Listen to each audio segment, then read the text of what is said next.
I came from South Gondar administration zone, Fogara Warada. I'm a farmer. I came from this poor farmer society. Agriculture is one of the most important human activity. We have produced 3 times in a year by the help of irrigation system and by the help of water pump. So Ethiopian rainfall is seasonal rainfall, especially June, July, August, rainy season in Ethiopia. By that time, we produce different type of production. In addition to that, by the help of water pump and irrigation system, at winter season, we produce 3 times. That means by one stone 2 birds. So we have a good luck in our area. Our area very gifted area. There are many tributaries or rivers to help that irrigation system. Of course, water. By the help of that water pump, we produce onion, maize, and teff 3 times in a year.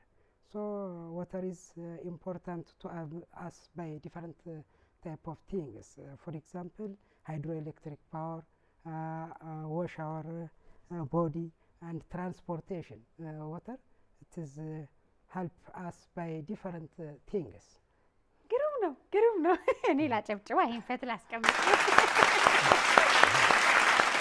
በጣም ግሩም ነው እንግዲህ ሊቁ ገበሬ አቶ ዩሱፍ ብዙ የተለመደ አይደለም እንዲህ አይነቱ ነገር በተለይ እንደው አንዳንድ ጊዜ ባለማወቅም ይሁን በማወቅ ገበሬ ብለን ስንጠራ አላዋቂ ወይም ደግሞ እንደ ባላገር የሚቆጠር ነገር ነው ግን ሁለቱም ቢሆን ለኔ በጣም ትልቅ ትርጉም አላቸው ባላገር ነው አይደለም ገበሬ ደግሞ በጣም ብዙ የብዙን ሰው ህይወት ተሸክሞ የሚዞር ትልቅ ጥበበኛ ነውና በተለመደው መንገድ ብዙዎቻችን እንዲህ አይነት በዘመናዊ ሙቀት የዘለቀው ደግሞ ግብርናው ላይም ጥሩ ዕውቀት ኖሮት ባለም አቀፍ ደረጃ እየሰሩ ያሉትን ነገር በእንዲህ አይነት ቋንቋ ማሰራጨት አልተለመደም የተማሩ የታደጉ እንዲህ አይነቱን ዕውቀት ከየት አመጡት ብለን እስቲ ትንሽ አስተዋውቁ ያደኩት ገጠር አካባቢ ነው ከብቶችን በመጠበቅ እዚያም ቤተሰቦቼ ያው ትምህርት እንድማር ፈቀዱልኝ አባቴ ሀብታም የማር ነጋዴ ነበር አዲስ አበባን ያውቀው ነበር እሺ እኔ ግን ለመጀመሪያ ጊዜ ነው አዲስ አበባን ሳየው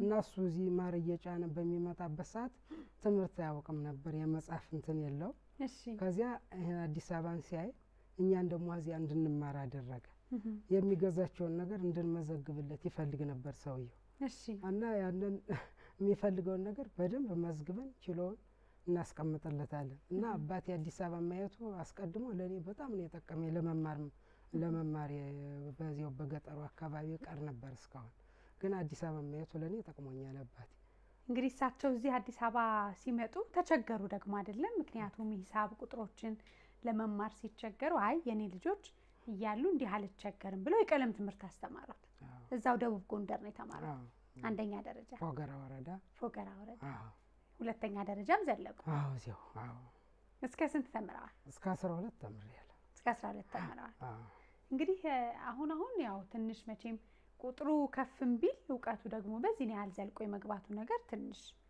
አጠራጣሪ ነው በእኛ ጊዜ እርሶ እንዴት እንዲህ አይነቱን ዕውቀት ይዘው ዘለቁ ያጠኑ ነበር ወይስ ያዳበሩበት ምክንያት እንዴት ነው ያው እኛ ከገጠሩ ተነስተን ወደ ትምህርት ቤት ስንሄድ 2 ሰዓት ተኩል ይፈጅብናል ምግባችን ተሸክመን ነው ምንል ስራ ይብለን ነው ምንማረው ትምህርቱ እሺ አሁን ብዙዎችን ስናያቸው በታክሲ ይሄዳሉ በባጃጅ ይሄዳሉ እኛ እግራችን ሾህግተን ጠጠር ወግተን ስራ ይብለን ነው የተማርነው እና ትኩረት ስለሰጠነው ትምህርቱ ላይ በጣም ለኛ እንዲገባ እናድርገናል አሁን የሚማሩ ልጆች ግን በቃ እናት አባቶቻቸውን ገንዘብ ላኩ ምን ባሉ ይያሉ የታክሲ ምን ያኔ እኛ በራሳችን ጥረት ነው የተማርነው ከቤተሰብ ምግብን ወስዳለን ከዚያ በኋላ አምጥቶ የሚሰጠን ነው የለም ዙሩን ደሞ መጣን ነው ምን ወስድ የ2 ሰዓት ተኩል መንገድ እና በዚያ በረሃብ በጣም ያን አስተውሰን ጠበቅ አድርገን ነው የተማርነው እኛ አዎ ምንም እንኳን ከባለጸግነት ባደጉ ቤተሰብ ውስጥ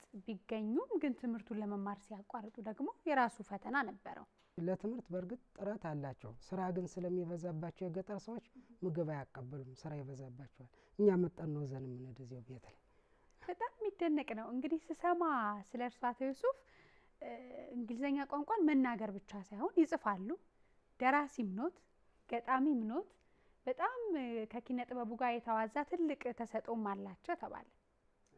እስቲ አንድ ግጥም ለኔ ግጠሙልኝ። መገን አዲስ አበባ ከተማው ጥራቱ የህንጻው አሰራር የመንገድ ያስፋልቱ